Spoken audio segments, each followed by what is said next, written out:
അപകടത്തിൽ പരിക്കേറ്റ് വലത് കൈ നഷ്ടമായിട്ടും ഇടത് കൈകൊണ്ട് സിവിൽ സർവീസ് പരീക്ഷ എഴുതി പാർവതി അസിസ്റ്റന്റ് കളക്ടറായി. എറണാകുളം അസിസ്റ്റന്റ് കളക്ടറായാണ് അമ്പലപ്പുഴ സ്വദേശി പാർവതി ഗോപകുമാർ ചുമതലയേറ്റത്. 2010 7ാം ക്ലാസ് വിദ്യാർത്ഥിയായിരിക്കെ നേരിട്ട ഒരു അപകടത്തിലാണ് പാർവതിയുടെ വലത് കൈ മുട്ടിന് താഴെ വെച്ച് മുറിച്ചു മാറ്റേണ്ടി വന്നത്. എന്നാൽ പ്രതിസന്ധികൾ കരുത്താക്കി പാർവതി IAS കരസ്ഥമാക്കി. കൃത്രിമക്കൈയുടെ സഹായത്തോടെയായിരുന്നു പഠനം. പിന്നീട് ഇടത് കൈ കൊണ്ട് എഴുത്തു പരിശീലിച്ചു. 2024 സിവിൽ സർവീസ് പരീക്ഷയിൽ 282ാം റാങ്ക് കരസ്ഥമാക്കിയാണ് പാർവതി IAS നേടിയത്. അസിസ്റ്റന്റ് കളക്ടറായി ചുമതലയേൽക്കാനെത്തിയ പാർവതിക്ക് വൻ വരവേൽപ്പാണ് എറണാകുളം കളക്ടറേറ്റിൽ ലഭിച്ചത്. കളക്ടർ NSK ഉമേഷ് പൂച്ചെണ്ട് നൽകി പാർവതിയെ സ്വീകരിച്ചു.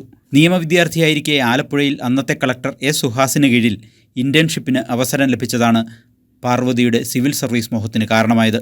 പിന്നീട് ഇച്ഛാശക്തിയുടെ പിൻബലത്തിൽ പരാധീനതകളെ പിന്നിലാക്കി പാർവതി IAS പദവിയിലേക്ക് നടന്നു കയറുകയായിരുന്നു.